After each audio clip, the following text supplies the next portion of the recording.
ನಮಸ್ಕಾರ, ಶುಭೋದಯ ಪ್ರೀತಿಯ ವೀಕ್ಷಕರೆಲ್ಲರಿಗೂ ಸಂಕಲ್ಪ ಸುದ್ದಿ ಕಾರ್ಯಕ್ರಮಕ್ಕೆ ಆತ್ಮೀಯ ಪ್ರೀತಿಯ ಸ್ವಾಗತ ಹೇಳ್ತಾ ಇರೋದು ನನ್ನ ಅನುಷಾ. ಮೊದಲನೇ ಬಾರಿ ನಮ್ಮ ಚಾನೆಲ್ ವೀಕ್ಷಿಸ್ತಿದ್ದೀರಾ ಅಂತಂದ್ರೆ ಇಲ್ಲೇ ಚಾನೆಲ್ನ ಸಬ್ಸ್ಕ್ರೈಬ್ ಮಾಡಿ, ನಮ್ಮ ವಿಡಿಯೋಸ್ನ ಲೈಕ್ ಮಾಡಿ. ಪ್ರತಿಯೊಂದು ವಿಡಿಯೋಸಲ್ಲಿ ಕೂಡ ಸಾಕಷ್ಟು ಉಪಯುಕ್ತವಾಗಿರುವಂತಹ ವಿಚಾರಗಳು, ವೇದ, ಶಾಸ್ತ್ರ, ಪುರಾಣ, ಜ್ಯೋತಿಷ್ಯ, ವಾಸ್ತು, ಯಾವುದೇ ರೀತಿಯಾಗಿರುವಂತಹ ಸಮಸ್ಯೆಗಳಿದ್ದಲ್ಲಿ ಸರಳವಾಗಿರುವಂತಹ ಪರಿಹಾರಗಳನ್ನ ತಿಳಿಸ್ಕೊಡುವಂತ ಸ್ಪಿರಿಚುವಲ್ ಗುರು ಡಾಕ್ಟರ್ ವಿಷ್ಣುದತ್ತ ಗುರುಜಿಯವರಿದ್ದಾರೆ. ಬನ್ನಿ ಗುರುಗಳನ್ನ ಕಾರ್ಯಕ್ರಮಕ್ಕೆ ಬರಮಾಡ್ಕೊಳ್ಳೋಣ. ನಮಸ್ತೆ ಗುರುಗಳೇ, ಕಾರ್ಯಕ್ರಮಕ್ಕೆ ಭಕ್ತಿಯ ಸ್ವಾಗತ. ಹನುಮಾನ್ ಜಯಂತಿ, ಈ ರೀತಿ ಅನೇಕ ಜಯಂತಿಗಳನ್ನ ಕೇಳಿದೀವಿ. ಆದ್ರೆ ಇವತ್ತು ಈ ಬುಧ ಜಯಂತಿ ಆಗ್ತಿತ್ತು. ಈ ಬುಧ ಜಯಂತಿ ಅಂತಂದ್ರೇನು, ಇದನ್ನ ಯಾವ ರೀತಿ ನಾವು ಬಳಸ್ಕೊಳ್ಬಹುದು, ಏನೆಲ್ಲ ಒಳ್ಳೇದಾಗತ್ತೆ, ಇದರ ಆಚರಣೆ ಹೇಗ್ ಮಾಡ್ಬೇಕಾಗತ್ತೆ, ಇದ್ರ ಬಗ್ಗೆ ತಿಳಿಸ್ಕೊಡಿ ಗುರುಗಳು. ಓಂ ವಿಶ್ವಸ್ಮೈ ನಮಃ.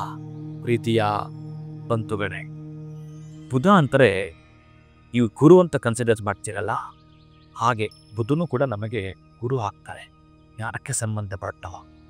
ಅದರಲ್ಲೂ ಯಾರ ಜಾತಕದಲ್ಲಿ ಈ ಬುಧ ಎರಡನೇ ಮನೆಯಲ್ಲಿರ್ತಾ, ಅದು ಎರಡನೇ ಮನೆ ಮೀನ ಆಗಿರಬಾರ್ದು. ಯಾಕಂದರೆ ಅದು ಮೀನರಾಶಿ ಬುಧನಿಗೆ ನೀಚ ಸ್ಥಾನ ಆಗಿರೋದು.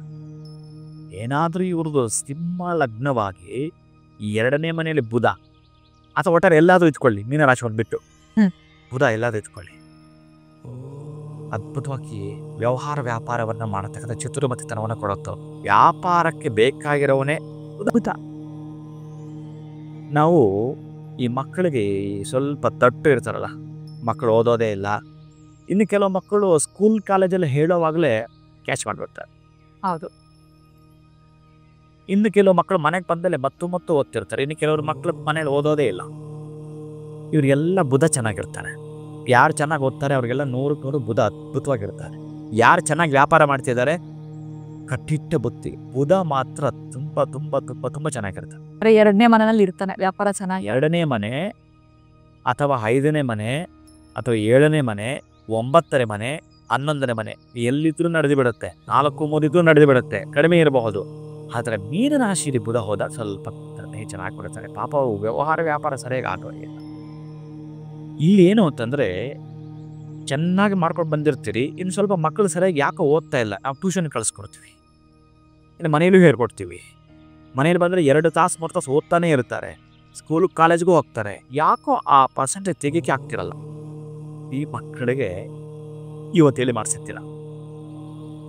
ಇನ್ನು ಈ ವ್ಯವಹಾರ ವ್ಯಾಪಾರವನ್ನು ಮಾಡ್ತಿರ್ತಾರಲ್ಲ, ಅಂಥವರಿಗೆ ಈ ಫರ್ಟಿಲೈಸರ್ಸು, ಈ ಸೀಡ್ಸು, ರಸಗೊಬ್ಬರಗಳು, ಈ ತರಹದ ಮಾರಾಟ ಮಾಡೋಂಥವ್ರು, ಆಮೇಲೆ ದವಸ ಧಾನ್ಯಗಳು, ಈ ಪ್ರಾವಿಷನ್ ಸ್ಟೋರ್ಸು ತುಂಬ ಚೆನ್ನಾಗಿ ಕೆಲವು ಬಿಸ್ನೆಸ್ ಆಗ್ತಿರುತ್ತೆ, ಇನ್ನು ಕೆಲವ್ರಿಗೆ ಆಗ್ತಿರೋದಿಲ್ಲ. ಅಥವಾ ಹೆಣ್ಣು ಮಕ್ಕಳು ಮಾಡ್ತಕ್ಕಂಥದ್ದು ಬ್ಯೂಟಿಷಿಯನ್ತು, ಏನಾದರೂ ಫ್ಯಾಷನ್ ಡಿಸೈನಿಂಗು, ಎಲ್ಲರಿಗೂ ಬುಧ ಚೆನ್ನಾಗಿರಬೇಕು. ನೀವು ಯಾವ ವ್ಯಾಪಾರ ಮಾಡ್ತೀರೋ ಅವರೆಲ್ಲರಿಗೂ ಬುಧ ಚೆನ್ನಾಗಿದ್ರೆ ಮಾಡ್ಕೊಂಡು ಹೋಗ್ತಿರ್ತೀರಿ. ಆದರೆ ನನಗೆ ಯಾಕೋ ಚೆನ್ನಾಗಿಲ್ಲ ಗುರುಗಳೇ ಅನ್ನೋಂಥವ್ರು ಈ ದಿವಸ ನೀವು 6 ತಿಂಗಳು ಟ್ಯೂಷನ್ಗೆ ಕಳಿಸ್ಕೊಡೋದು ಒಂದೇ, ಇವತ್ತು ಒಂದು ದಿನ ನೀವು ಬುಧನ ಮಂತ್ರ ಅವನ ಬಾಯಿಂದ ಹೇಳಿಸೋದು ಅಷ್ಟು ಚೆನ್ನಾಗಿರುತ್ತೆ ಈ ದಿವಸ. ಅವನು ನಿಮಗೋಸ್ಕರ ಹಿಂಗೆ ಇರ್ತಾನ್ರಿ. ಯಾರು ಆ ರೇಸ್ ಅಂದರೆ ಅವನ ಕಿರಣ ತೆಗೆದುಕೊಳ್ತೀರೋ, ಯಾರು ಅವನ ಆಶೀರ್ವಚನವನ್ನು ತೆಗೆದುಕೊಳ್ತೀರೋ, ಯಾರು ಅವನ ಆ ಒಂದು ಐಶ್ವರ್ಯದ ಕಿರಣಗಳನ್ನು ನಿಮಗೆ ದಾಖಿಸ್ಕೊಳ್ತೀರೋ, ಯಾರು ಅವನ ವ್ಯವಹಾರದ ಕಿರಣಗಳನ್ನು ನೀವು ಅಕ್ಸೆಪ್ಟ್ ಮಾಡ್ಕೊಳ್ತೀರೋ, ಯಾರು ಅವನ ಜ್ಞಾನದ ಕಿರಣಗಳನ್ನು ನೀವು ತೆಗೆದುಕೊಳ್ಳುತ್ತೀರೋ, ಅವರೆಲ್ಲರೂ ಕೂಡ ಅದ್ಭುತವಾಗಿ ಬೆಳವಣಿಗೆಯ ಬೆಳಕಿಗೆ ಬರುತ್ತೀರಿ.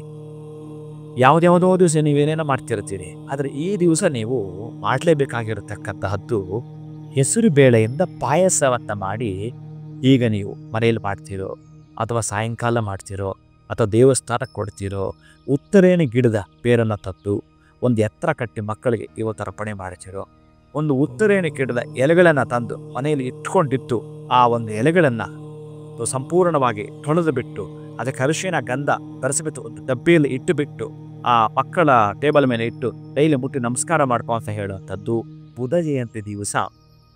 ಬುಧನಿಗೆ ಸಂಬಂಧಪಟ್ಟ ಸ್ತೋತ್ರ, ಮಂತ್ರ, ಕವಚ, ಅಷ್ಟೋತ್ತರವನ್ನು ಹೇಳ್ಕೊಡುವಂಥದ್ದು. ಆ ಬುಧನ ಮಂತ್ರ ಹೇಳಿದ್ರೆ ನಿಮ್ಮ ವ್ಯವಹಾರ ವ್ಯಾಪಾರ ಅಷ್ಟೊಂದು ಅದ್ವಿತೀಯವಾಗಿ ನಡೆಯುತ್ತೆ. ಅದೇ ಬೇರೆ ದಿನ ನಡೆಯಲ್ಲ. ಇದು ಈಗ ನಿಮ್ಮ ಬರ್ತಡೆ ಪ್ರತಿನಿಧಿ ಮಾಡ್ಕೊಳ್ತೀರಾ?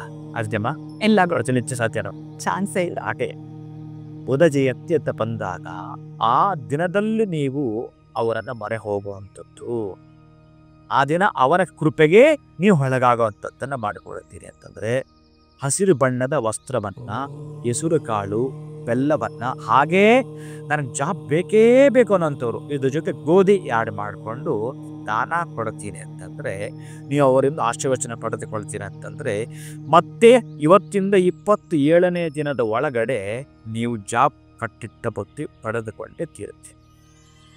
ಇನ್ನು ಜ್ಞಾನದಲ್ಲೋ ಎಲ್ಲೋ ಒಂದು ಕಡೆ ನಮಗೆ ನಾಲೆಡ್ಜಲ್ಲಿ ಯಾಕೋ ಓದು ವಾರ ಚೆನ್ನಾಗಿ ಟೆಸ್ಟ್ ಬರುತ್ತೆ, ಈ ವಾರ ಆಗಲಿಲ್ಲ, ನಾನು ಸಾಧಿಸೇ ತೀರಬೇಕು ಅನ್ನೋಂಥವ್ರು ಇದನ್ನು ಮಾಡುತ್ತಾ ಬನ್ನಿ. ಇನ್ನು ತಾಯಿ ಅಂದರು ಸಾಧ್ಯ ಆದಷ್ಟು ಮಕ್ಕಳಿಗೆ ಈ ನೀವು ನೈವೇದ್ಯ ಮಾಡಿ ಹೆಸರು ಬೇಳೆ ಬೆಲ್ಲವನ್ನು ಹಾಕಿ ಏನು ನೀವು ಪಾಯಸ ಮಾಡಿರ್ತೀರೋ ಅದನ್ನು ತಾಯಿ ಅಂದರು ನೀವು ಎಷ್ಟು ದೊಡ್ಡ ಮಕ್ಕಳಾಗಿದ್ರೂ ಪರವಾಗಿಲ್ಲ ತಿನ್ನಿಸ್ಬೇಕು.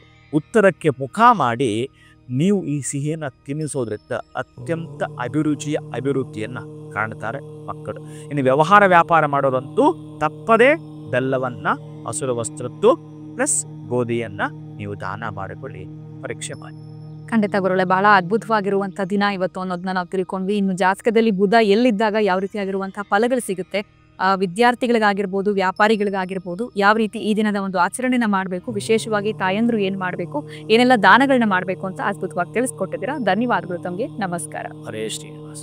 ಸೊ ಇದೇ ದಿನ ಇರುವಂಥದ್ದು ಬುಧ ಜಯಂತಿ. ಇದರ ಒಂದು ಆಚರಣೆ ಹೇಗಿರಬೇಕು, ಏನೆಲ್ಲ ದಾನಗಳನ್ನ ನೀವು ಮಾಡಬೇಕಾಗತ್ತೆ, ಇನ್ನು ಎಲ್ಲೊಂದು ಕಡೆ ವಿದ್ಯಾರ್ಥಿಗಳಿಗೆ ಎಜುಕೇಷನ್ ಆಗಿರ್ಬೋದು ಅಥವಾ ಮೆಮೊರಿ ಕಡಿಮೆ ಇದ್ದಾಗ ಯಾವ ರೀತಿ ಕಾನ್ಸಂಟ್ರೇಷನ್ ಬರೋದಕ್ಕೆ ಏನು ಮಾಡಬೇಕು ಅನ್ನೋದ್ರ ಬಗ್ಗೆ ಕೂಡ ತಿಳಿಸ್ಕೊಟ್ರು. ಇನ್ನು ವ್ಯಾಪಾರಿಗಳು ಏನು ಮಾಡಬೇಕು ಅಂತ ಕೂಡ ತಿಳಿಸ್ಕೊಟ್ಟಿದ್ದಾರೆ. ಈ ದಿನ ತಮ್ಮೆಲ್ಲರಿಗೂ ಶುಭವಾಗಲಿ. ನಮಸ್ಕಾರ.